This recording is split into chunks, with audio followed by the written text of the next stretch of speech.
second time you got shot? There once time you make prison.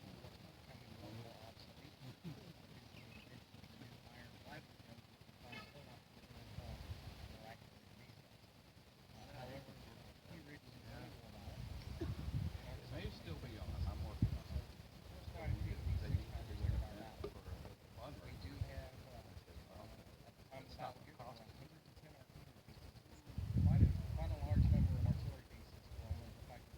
It's not costing. We're having a meeting. We're not using Facebook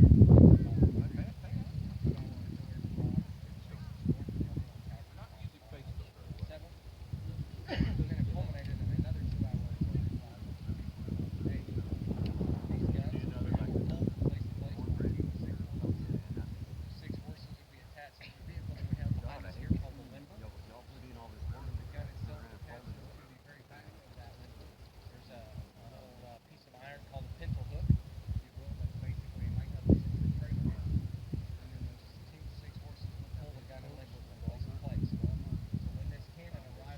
Yeah, I think there's has to be Gunners some- would actually drop the cannon off the front, and then in a figure eight motion, they would move the guns, deliver the horses around, and then they would stop right behind the gun, generally close to the yards from the range. The horses would stay attached to the limber on the gun on the bottom, ready to fire. There were hundreds of thousands of horses were actually at base level as well, because many of those horses were certified soldiers. They did that just in case something happened, the gun might be overrun by enemy infantry. They would have the horses close by and attach to the level so that they could pull the gun off without whenever it big. The gun itself is just one piece. Artillery is organized into what's called a battery. 6 guns that make up one battery, much like an infantry regiment would have 1,000 men separated by 10 different companies, each with 100 men. Artillery is organized into 6 guns as well. Ideally, you have an 8-person crew. Fire the gun during battle. They could do it with 2 generally enough men in the battery as a whole that they could have somebody to step in different sequences. Gun crew takes morning, let me tell you, these guys would train 4 to 6 hours a day, 6 days a week on these guns. And they would learn every single position on the gun. So that in case someone was wounded, they could always get them to the Oh, no. They could do that 6 days a Turned out, oh, well, I guess I am. I didn't know about that. the same drill over and over and over. Surprise. But it was a way to get that muscle memory. That's what they would react without having to think about the role that they used to do. Now the 6 different positions we're going to talk about. We'll start with the number 1 position here. The number 1 has a sponge rammer in his hand. Every time the gun is fired, he's going to dip that sponge into that rammer inside the water bucket right in front of the barrel, spin the excess water off, and run that damp sponge down into the barrel. The reason why he does that is because at the time of the Civil War, we had fixed ammunition, which meant now black powder and the artillery rounds were pre-attached. They were already ready to go. You only had to load the gun one time. The bag that contains the powder is cloth, so every time this gun's fired, there's a good chance that there's some remnants of that powder bag still smoldering inside the barrel. So he's going to use that sponge to extinguish any of those embers. Once that's completed, and the next round is placed inside the barrel, he's going to use the rammer in, and then he's going to push that round with the next cannonball all the way to the very back of the gun so that the gun is ready to be fired. So once that's done, he's going to step back out. The next position, the number 2 position, he's going to receive the round. The number 5 will bring a round up to him, and then he will take the round out of the number 5's haversack, place the round into the barrel so that the number 1 can go ahead and ram the next round down. In the event that we need to get something out of the barrel, maybe a big chunk of powder bag that's smoldering, or if it's a dud round that didn't go off, he's going to switch to the tool he's got in his hand right there. It's called a worm. It's a long wooden stick there with a metal corkscrew looking device on the end. He's going to run that down into the barrel, twist that, and then the sharpened tines at the end of that corkscrew are going to grab, say like for this particular round here, grab these metal straps, and he can extract the round from the front of the barrel by using that worm. During the entire loading process, the number 3 on the back right is going to use the little thing he's got on his left thumb on the thumb stall. Piece of leather slides down over his thumb.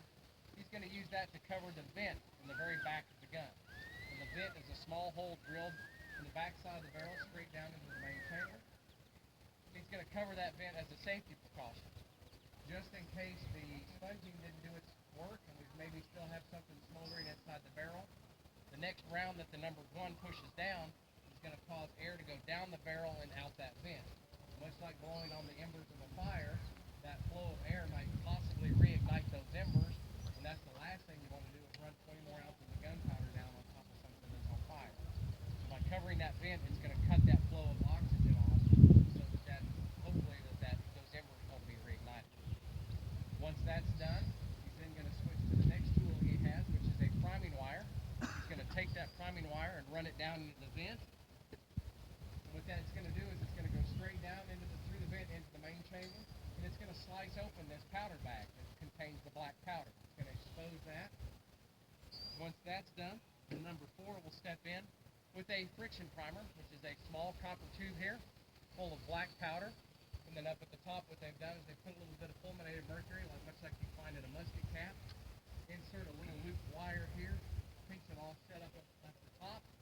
And so what he's going to do is he's going to place that friction primer down into the vent like so.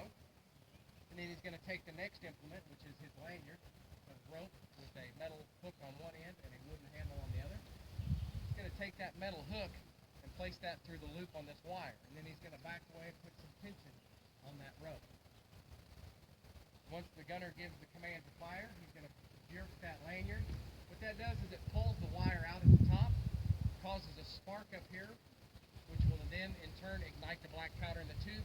That shoots a flame straight down the end of the barrel. It's going to hit that exposed black powder, and that's what causes the gun to go boom, causes the gun to go off. Number 5 is the gunner's haversack. Number 5 is actually going to transport the round from the ammunition chest up to the number 2 so that the gun can be loaded. You would have 2 other people back here on the limber. That would be our 6 and 7. As the gunner is calling out the different kinds of rounds that he wishes to fire, they're going to prepare those rounds, place those in the leather haversack that the number 5 is carrying, so that the round can be transported up front.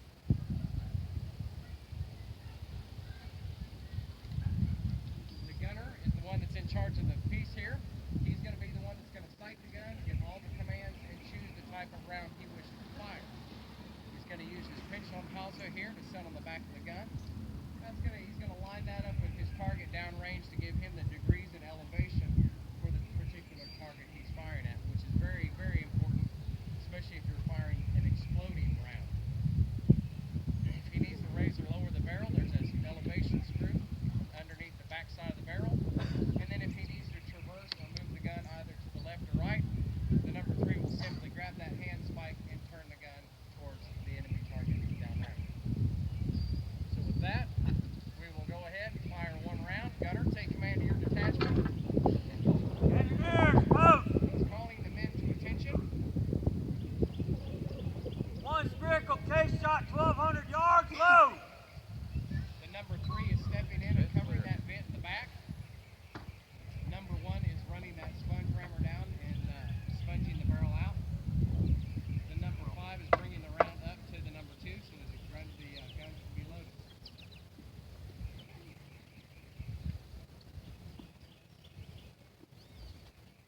The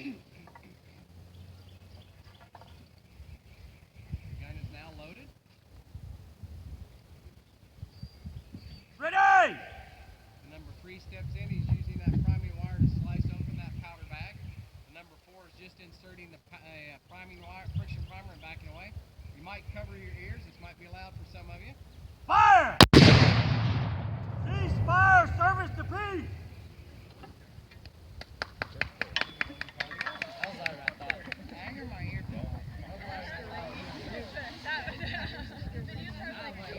If we were actually to fire a real round on this, we only fire 8 ounces. It's a blank round.